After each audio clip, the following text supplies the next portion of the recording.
Quarter 4, Aralin 5, Florante at Laura, Saknong 173 hanggang 257.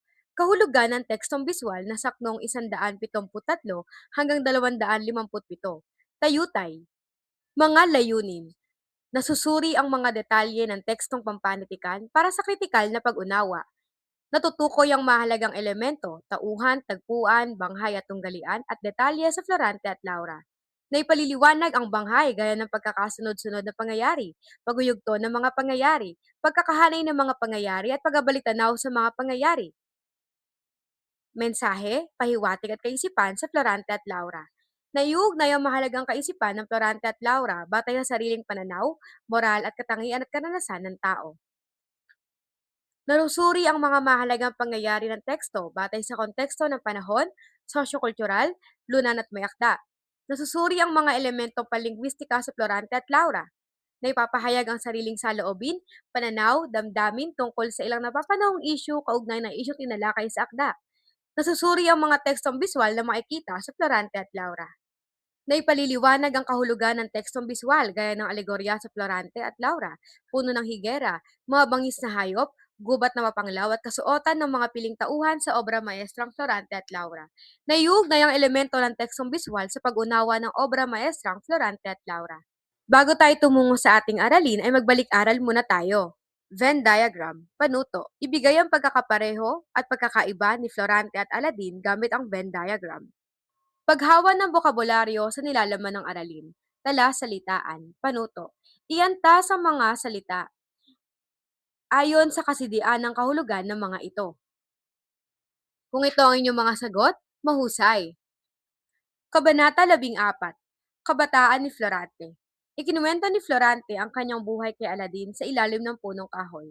Anak siya ni na Prinsesa Floresca at Duque Briseo, tagapayo ni Haring Linceo ng Albania. Palayaw niya ay Floranteng bulaklak kong bugtong, tawag sa kanya ng ama. Mahilig siya sa pagmamana at paghanga sa kalikasan, simula pagkabata. Kabanata 15, Pangaral mula sa magulang. Isinalaysay din ni Florante kay Aladdin ang mga pangaral sa kanya ng kanyang mga magulang. Noong una ay hindi sang-ayon ang kanyang ina na lumayo at magtungo si Florante sa Atenas upang do'y tumuklas ng karunungan sa patnubay ni Gurong si Antenor.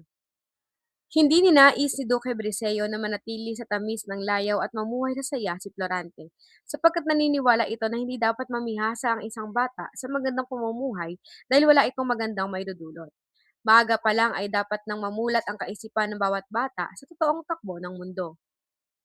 Kabanata 16, Ang pagabalat kayo ni Adolfo. Naging kamag-aral ni Florante si Adolfo noon sa Atenas.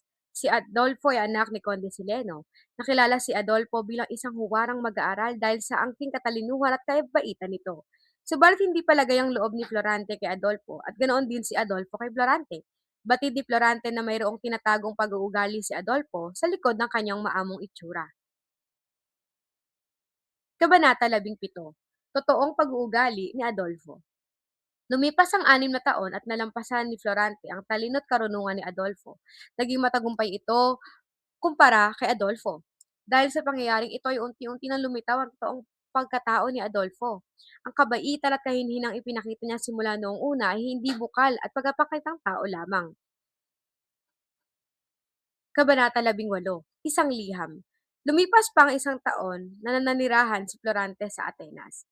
Nakatanggap siya ng isang liham mula sa kanyang ama na nagbabalitang ang kanyang ina ay yumao na. Hindi mailarawan ni Florante ang bigat ng kanyang pakiramdam. Pakiramdam nito ay nag-iisa siya sa gitna ng kanyang pagulumbay. Kabanata 19, Bili ni Antenor. Bago tuluyang umalis si Florante pabalik sa kaharian ng Albania, ay nagbili ng kanyang maestro na si Antenor na mag-ingat sa higanting handa ni Conde Adolfo. Bilin din ito na maging mapagmatsyag sa mga kilos at huwag magpapadala sa marasayang muka na ipinapakita nito sa kanya. Anito, ang mga kalaban ay palihim na tumitira. Kabanata 20, Pagbabalik ni Florante sa Albania. Pinayagan ni Antenor ang kanyang pamangkin na si Menandro na sumama kay Florante sa paglalakbay. Nang makaahon sa dalampasigan ng Albania, ay agad sila nagtungo sa Quinta at doon ay sinalubong sila ng amang ni Florante na si Duque Briseo. Magkayakap ang mag-ama na dumating ang embahador ng Crotona.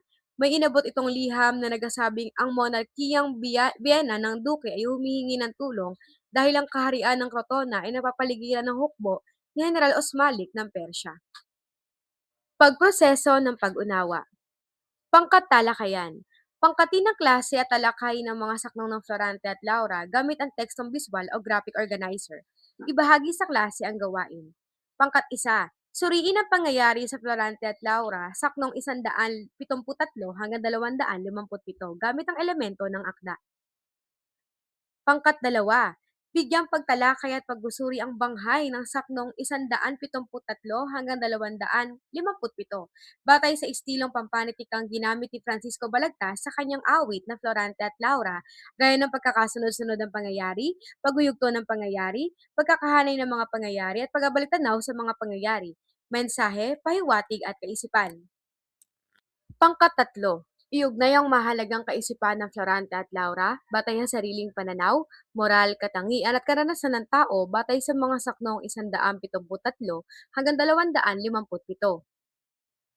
Pangkat-apat, bigyang pag-usuri ang mahalagang pangyayari ng Florante at Laura, saknong 173 hanggang 257, batay sa konteksto ng panahon, sosyo-kultural, lunan at may akda.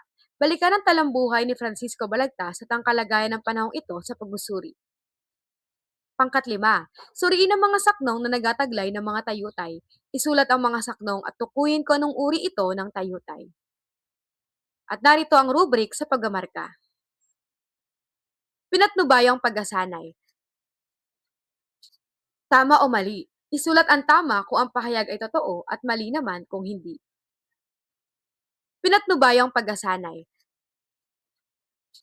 Tama o mali. Isulat ang tama kung ang pahayag ay totoo at mali naman kung hindi.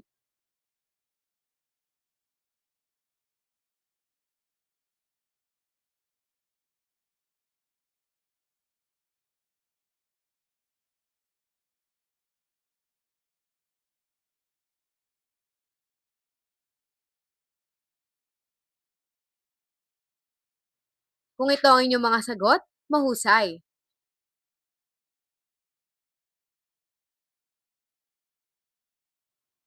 Paglalapat at pag-uugnay. Integrasyon. Ipahayag ang sariling saloobin, pananaw at damdamin tungkol sa ilang napapanahong issue kaugnay ng isyong tinalakay sa akda.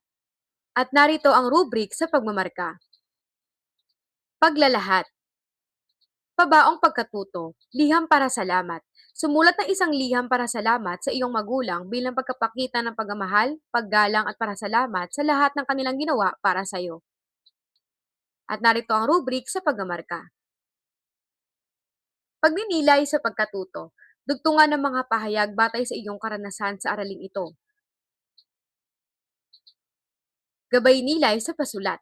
Isulat sa isang talata ang sagot sa mga sumusunod na katanungan. Pagtataya. Isulat ang hinihingi ng bawat bilang. B. Piliin ang wastong uri ng tayutay na ginamit sa mga saknong.